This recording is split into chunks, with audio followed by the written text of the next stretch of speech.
నమస్తే G24 TV news కి స్వాగతం. నా పేరు ఇందు. ముందుగా వార్తలను ముఖ్యాంశాలు చూద్దాం.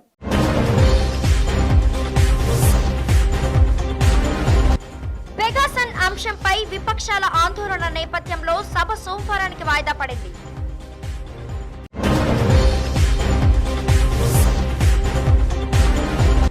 ఏపీలో ఆగస్టు 16 నుంచి పాఠశాలలు పునఃప్రారంభం. సీఎం జగన్.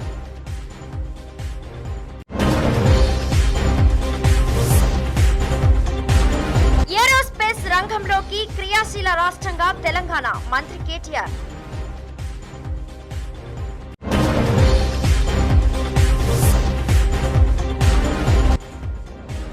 కర్నూలు జిల్లా ఎమ్మిగనూరులో మున్సిపల్ కౌన్సిల్ ప్రత్యేక సమావేశం. ఏపీ విభజన చట్టం హామీల అమలుపై చర్చకు లోక్సభలో వైఎస్ఆర్సీపీ నోటీసు ఇచ్చింది. లోక్సభ పక్షనేత మిథున్ రెడ్డి రూల్ నెంబర్ 193 కింద చర్చకు నోటీసు ఇచ్చారు. వచ్చే వారం చర్చకు అనుమతిస్తామని స్పీకర్ తెలిపారు.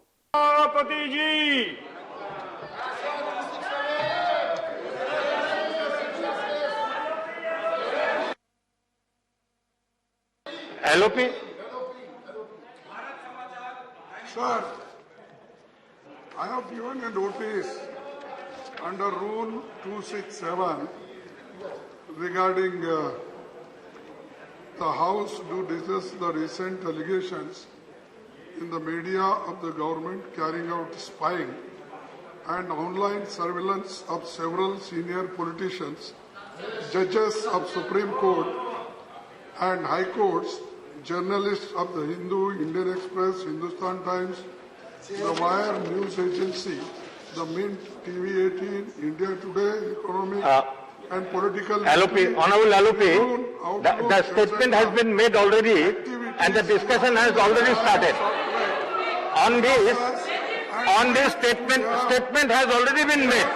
Now if you have to say something on that, that will be on the discussion, not like this.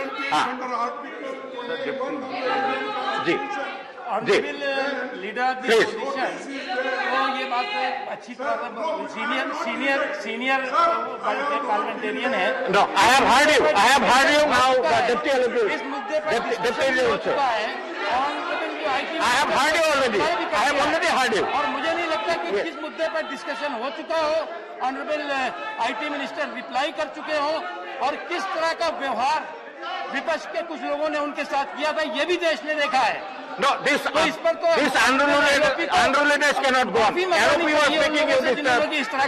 Leader is speaking, you are disturbing. The House stands adjourned to meet at 11 o'clock on Monday, the 26th July 2021.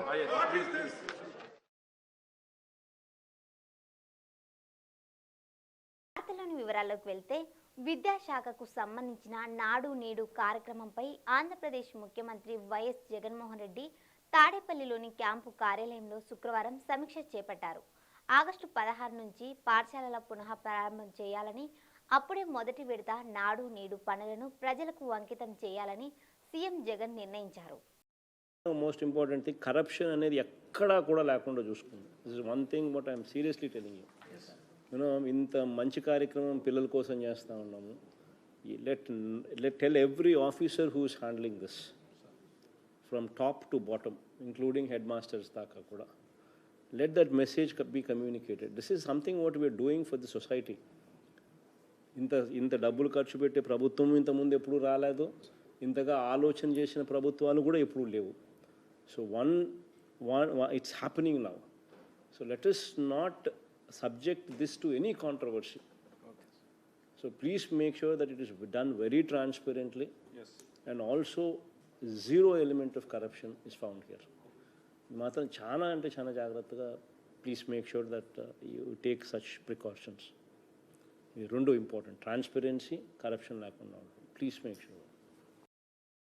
Aerospace defence రంగాలకు రాష్ట్ర ప్రభుత్వం అత్యంత ప్రాధాన్యం ఇస్తుందని, ఈ రెండు రంగాల్లో దేశంలోనే తెలంగాణ క్రియాశీల రాష్ట్రంగా ఆవిర్భవించిందని ఐటీ పరిశ్రమల శాఖ మంత్రి కేటీఆర్ స్పష్టం చేశారు. నగరంలోని హోటల్ తాజ్ కృష్ణలో టాటా బోయింగ్ 100వ ఆపాచీ ఫ్యూజ్లేజ్ డెలివరీ వేడుక జరిగింది. ఇప్పటి వరకు 100 ఆపాచీ హెలికాప్టర్లు ఫ్యూజ్లేజ్ భాగాలను టాటా సంస్థ తయారు చేసింది. Subsequently was we had a a large team of senior executives fly down from the United States to Hyderabad to Telangana. And then subsequently, both Tata, Advanced Systems Limited, Boeing, again, the entire team came scouting, scoping. And then they said they also needed their suppliers nod. So the suppliers, a large suppliers meet was held right here in the city of Hyderabad with almost 100 plus suppliers of Boeing. I remember also attending that event. So all in all, today a very comprehensive ecosystem, thanks largely to Tata Advanced Systems Limited and their partnerships that they've forged with Boeing, with Lockheed, with GE and others. Thanks to them that today Hyderabad really enjoys a great reputation in the aerospace and defense ecosystem. I'd be remiss not to mention Mr. Vijay Singh and the entire team of TASL. Thank you, sir, and thank you to the entire team of TABL. Sukarn, you've been, guiding us from the very beginning. Thank you very much. Salil, he was just telling me, in fact, a story, narrating a story rather. When the pandemic actually started back in March in India, I know Salil was a very worried man because he was worried about what would happen to the manufacturing here and how that would affect the entire supply chain and what would happen to their factories in the US. But I remember a conversation, Salil, when he just told me he was driving when he spoke to me. I advised him, of course, not to speak on the phone when you're driving, but nevertheless. Salil, we had a conversation. He said, we have to ensure that the operations go on. We have to ensure that, the manufacturing goes unhindered, while, of course, taking all precautions, etc. So my compliments to you, Salil, and on being steadfast, on being focused, on ensuring, I think, the service deliveries that you've set for yourself, on meeting them as well.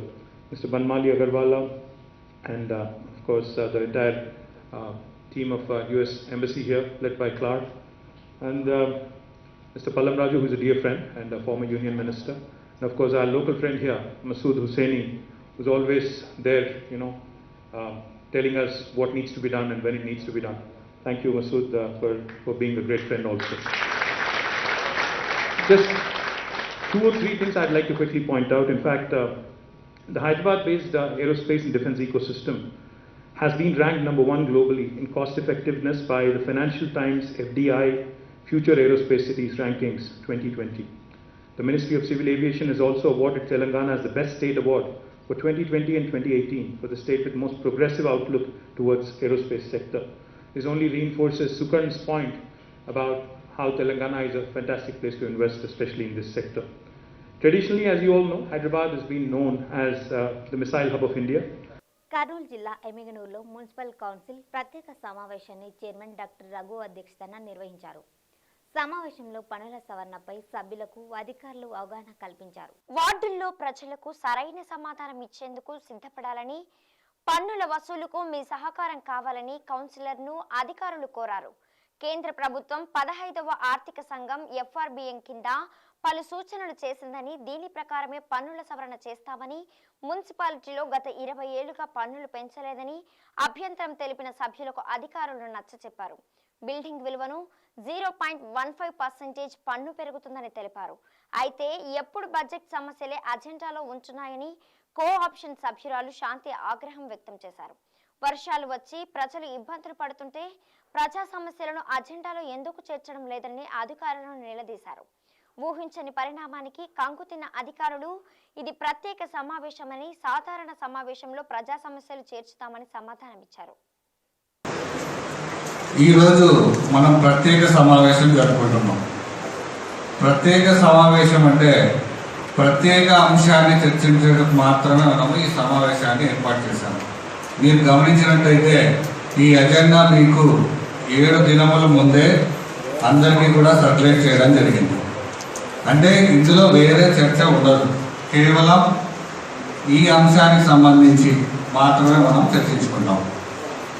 అయితే ఈ అంశం చాలా మన municipality, ఇది అన్ని మున్సిపాలిటీకి కూడా ఆర్థికంగా బలోపేతం కావడానికి మన కేంద్ర ప్రభుత్వం ప్రస్తుతం జరుగుతున్న మనము ఆస్తి పన్ను ఎలా అందిస్తున్నామంటే అనేది మనము సర్వే చేసి యావరేజ్గా మనం ఇప్పుడు 100 ఉంటాయి, 100 ఇళ్ళని మనము సర్వే చేసి మళ్ళీ total plinth area of the buildings అంటే ఒక్కో బిల్డింగ్ యొక్క ప్లింత్ ఏరియా కూడా తీసుకొని అదే డివైడెడ్ బై ప్లింత్ ఏరియా చేస్తే స్క్వేర్ మీటర్లో మనం ప్లింత్ ఏరియా తీసుకుంటాం. ఆ విధంగా మనం ఒక స్క్వేర్ మీటర్కి ఒక నెలసరి అద్దె విలువని దాన్ని మనం జోనల్ రేట్గా పెట్టుకొని ఆ ప్రాతిపదికన మనము ఇంతవరకు FRBM గైడ్ లైన్స్ ప్రకారము మనం కొత్తగా గైడ్ లైన్ వాల్యూ మీద ఆస్తి పన్ను విధించాలి. అంటే క్యాపిటల్ వాల్యూ మూలధనము. ఆ మూలధనము ప్రస్తుతం సబ్ రిజిస్ట్రార్ వారు ప్రతి సంవత్సరం కూడా నిర్ణయిస్తుంటారు, పెంచడం తగ్గించడం జరుగుతూ ఉంటుంది.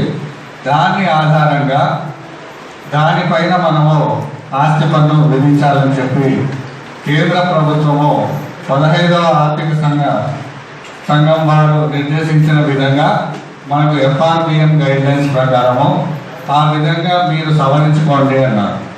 ఇక్కడ ముఖ్యంగా చూసుకుంటే 1200 స్క్వేర్ ఫీట్ ఉంది. మనం ఇప్పుడు దాని ప్రకారం వేస్తే 10 లక్షల మీద వేయాలి సార్. అప్పటి రేట్స్ ఇంకా మనము అమలు పరుస్తున్నాం. అంటే 2002లో 100 రూపాయలు ఉన్న అద్దె ఈరోజు మీకు అవగాహన కలిగిన తర్వాత మీ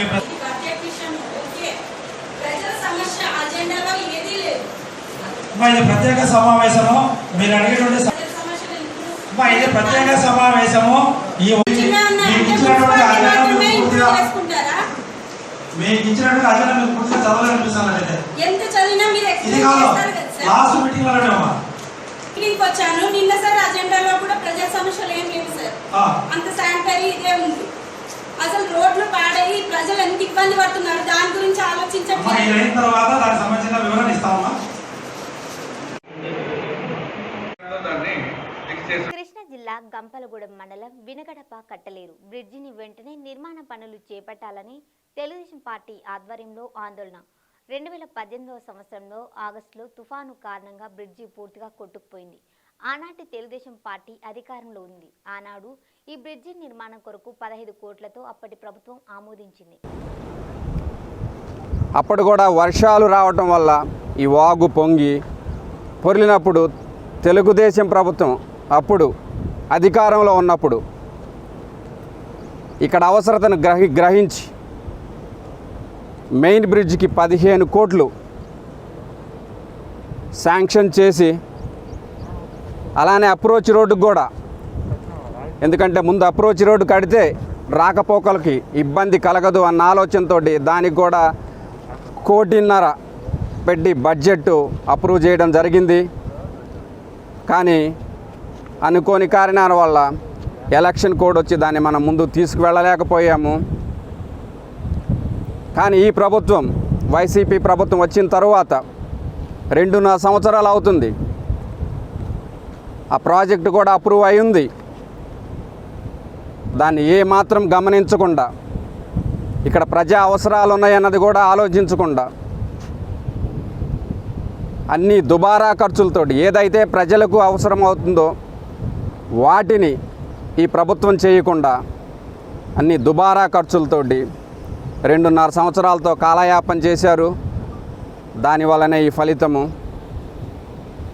తెలుగుదేశం పార్టీ తరపు నుంచి డిమాండ్ చేస్తున్నాం, ఇప్పటికైనా కళ్ళు తెరిచి కాలయాపన కాకుండా వెంటనే ఈ బ్రిడ్జ్ నిర్మాణాన్ని చేపట్టాలనేసి ముందుగా అప్రోచ్ రోడ్ని తక్కువ ఖర్చుతో అయ్యేది అప్రోచ్ రోడ్డుని పూర్తిగా కొట్టుకుపోయింది. దాన్ని తిరిగి నిర్మించాలి అని, తిరిగి నిర్మించిన వెంటనే రాకపోకలకు అవకాశం ఉంటుంది. అలానే శాశ్వతంగా బ్రిడ్జిని ఇంతకుముందు తెలుగుదేశం హయాంలో 15 కోట్లకు అప్రూవ్ చేసిన బడ్జెట్ని దాని ప్రకారంగా ఈ బ్రిడ్జిని వెంటనే తక్షణమే ఎటువంటి కాలయాపన చేయకుండా తక్షణమే నిర్మించాలి, శాశ్వత బ్రిడ్జిని నిర్మించాలని కోరుకుంటూ ఈ ప్రభుత్వాన్ని తెలుగుదేశం పార్టీ తరపున మేము డిమాండ్ చేస్తున్నాము. తుని పట్టణ పోలీస్ శాఖ ఆధ్వర్యంలో స్థానిక క్షత్రియ కళ్యాణ మండపం నందు ఏర్పాటు చేసిన అవగాహన సదస్సు ముఖ్య అతిథిగా మున్సిపల్ చైర్పర్సన్ ఏలూరు బాలు సుధారాణి హాజరయ్యారు. వాతావరణం సహకరించకపోయినా కానీ చాలా మంది ఓన్ వెహికల్స్ కల్పించడం అనేది చాలా గ్రేట్. అంటే ఈ యాప్ ఉన్నది మనకి ఓన్లీ ఆ క్రాస్ బటన్ నొక్కడది అని కొంతమంది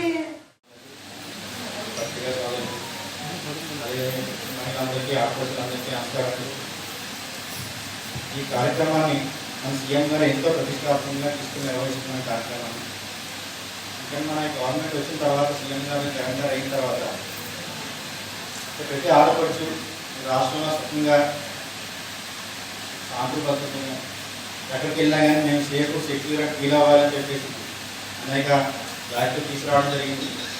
దానిలో భాగంగానే మన దిశ యాప్ను కూడా తీసుకురావడం జరిగింది.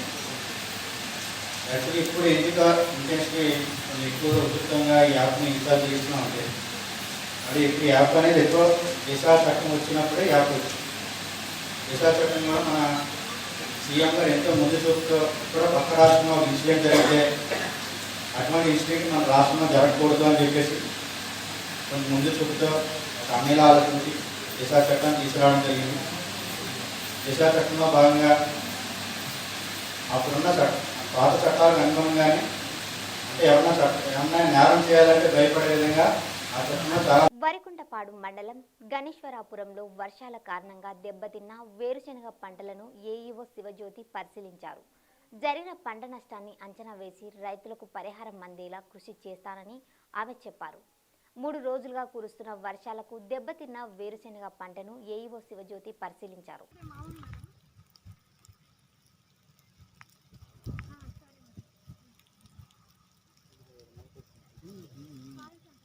రకంగా ఉంది.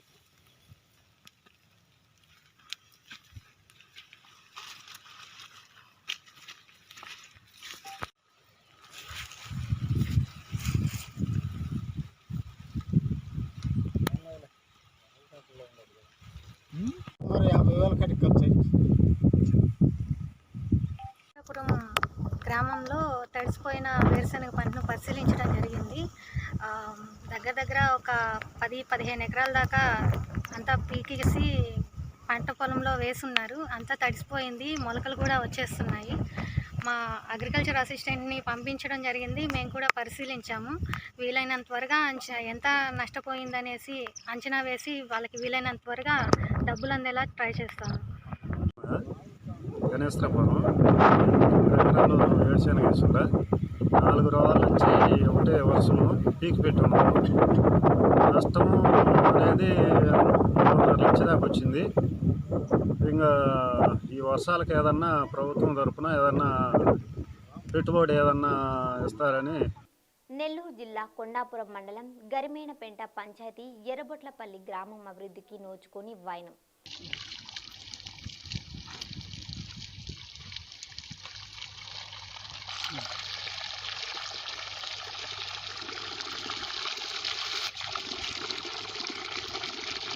అంటే అసలు నోట్లోకి బాటో లేదు. తాగినా మోకాలు నొప్పులు ఎంత శరీర రోగాలు వస్తున్నాయి. రోడ్డు సౌకర్యం అసలు లేదు. రోడ్లో పోవాలంటే నడిచిపోవాలంటే 1.5 పడుతుంది. అసలు పోవాలన్నా గొంతులు మెట్లు అవి ఉన్నాయి. ఒకప్పుడు కాంక్రీట్ వేసారు, అది ఇప్పుడు అట్నే పడిపోయింది. పోవాలంటే బండ్లు పోవాలని ఇబ్బంది పడుతున్నాము. దాని గురించి మీకు ఏమైనా చర్య తీసుకొని మాకు ఆ పనులు చేపించి పెడితే మేము ఏదో ఉండగలము, లేకపోతే మేము కూడా వెళ్ళిపోతాం. నా పేరు సామ్రాజ్యము, ఎర్రబట్లపల్లి గ్రామము.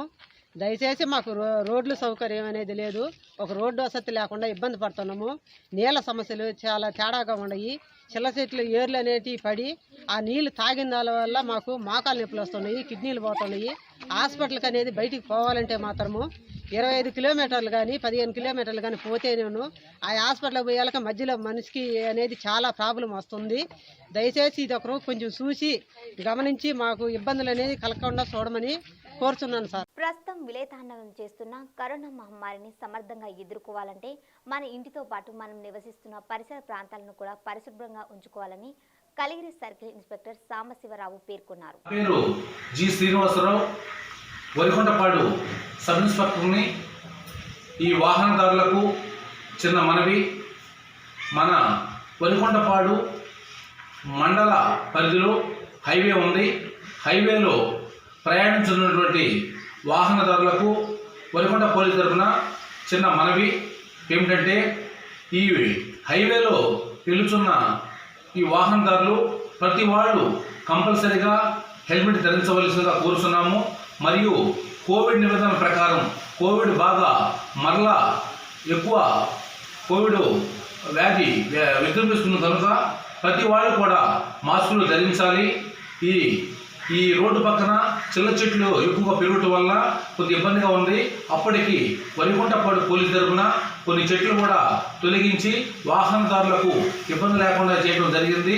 ప్రతి వాళ్ళు మా మనవి ఏమిటంటే ప్రతి వాళ్ళు హైవేలో ప్రయాణించున్న 2 వీలర్స్ కానీ 4 వీలర్స్ కానీ ప్రతి వాళ్ళు పరిమితిలోనే స్పీడ్ వెళ్ళి వారి యొక్క స్పీడ్ని పరిమితం తీసుకొని వాళ్ళ ప్రాణాలు కాపాడుకోవాల్సిందిగా మరీ విజ్ఞప్తి చేస్తున్నాను. Thank you.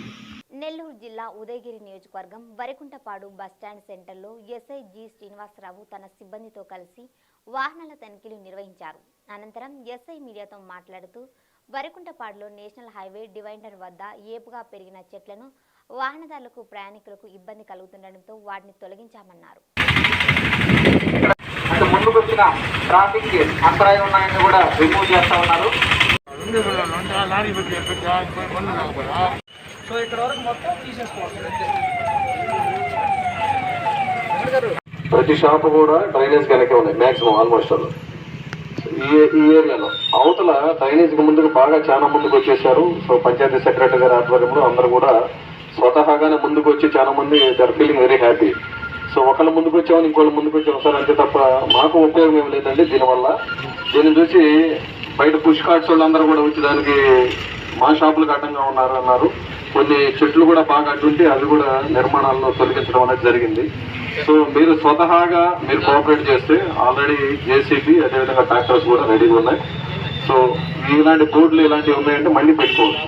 మీరు ఒకసారి తీసాక మళ్ళీ మీ షాప్ ఏంటిది, ఏ షాప్ అయితే జ్యువెలరీ షాపా లేదా ఇంకొక ఆర్టికల్స్ షాప్ అనేది తెలియాలంటే ప్రజలందరికీ తెలియాలి. షాప్ అవసరం, అవి కంపల్సరీ అవసరం. వాటిని ఎట్టి పరిస్థితుల్లో తొలగించడం కూడా మీరు కోఆపరేట్ చేయాల్సిందే. డ్రైనేజ్ వాటర్ అయితే కంపల్సరీ ఫ్రీ ఫ్లో ఉండాలి.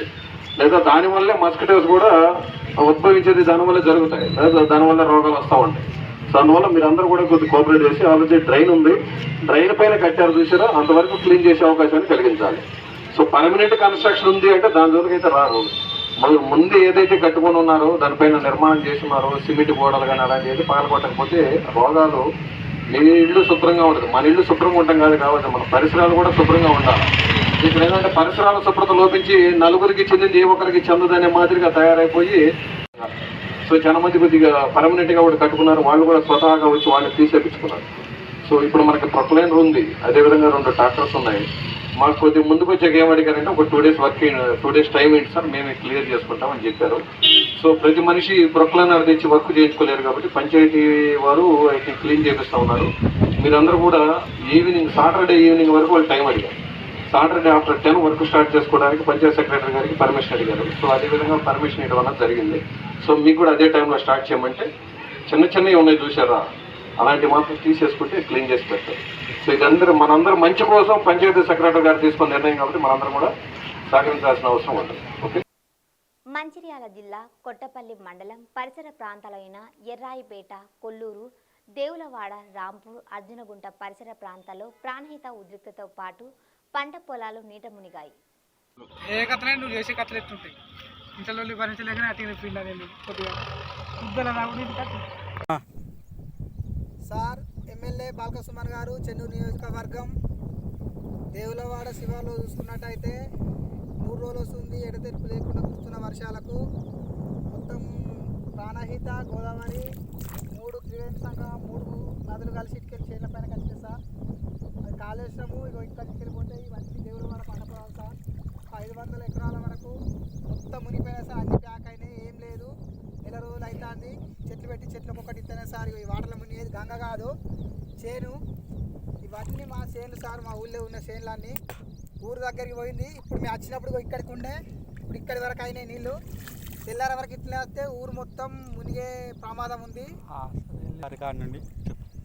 ఓడ చేనులు ఇది ఆసరల్లి మధుకర్ చేను, ఆసరల్లి సమ్మయ్య, ఆసరల్లి మాంకాలి, మాడెం కిట్టయ్య, చిన్న మల్లయ్య చేను సార్. ఇవన్నీ మొత్తం ఇక్కడికి వెళ్ళి మొదలు పెడితే అక్కడి వరకు దేవులవాడ శివారే మొత్తం ఒక 500 ఎకరాలు మొత్తం మునిగినాయి సార్. ఇది ఫస్ట్ టైం దేవులవాడ ఒక 50 సంవత్సరాల క్రితం మా తండ్రులు మా అంత ఉన్నప్పుడు వచ్చిందట. అప్పుడు ఊరు లేచిపోయిందట. మళ్ళీ ఇప్పుడే ఫస్ట్ టైం చేనులు మునిగినాయి అంటే ఆల్మోస్ట్ ఊరు మునిగిపోయినట్టే. ఆల్రెడీ ఇప్పుడు వస్తుంది సార్. పై అధికారులతో మాట్లాడి మేడిగడ్డ బ్యారేజ్ కాడ గేట్లు ఎత్తకుండా ఆపమని చెప్పారు సార్. ఇదంతా మొత్తం వాటరే, అన్ని తెల్లరవాకి ఇట్లా వస్తే ఊరు మునిగిపోయే ప్రమాదం ఉంది కాబట్టి మీరు చర్యలు తీసుకోవాలని కోరుకుంటున్నా ఎమ్మెల్యే సార్. Thank you. జై తెలంగాణ. వార్తలు ముగించే ముందు ముఖ్యాంశాలు మరోసారి.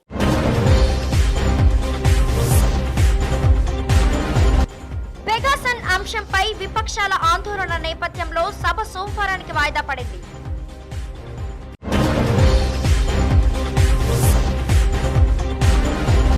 ఏపీలో ఆగస్టు 16 నుంచి పాఠశాలలు పునఃప్రారంభం సీఎం జగన్.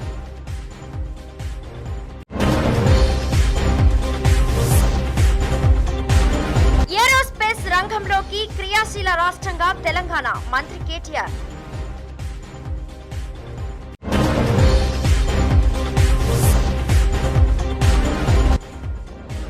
కర్నూలు జిల్లా ఎమ్మిగనూరులో మున్సిపల్ కౌన్సిల్ ప్రత్యేక సమావేశం. ఈ వార్తలు ఇంతటితో సమాప్తం. నమస్కారం.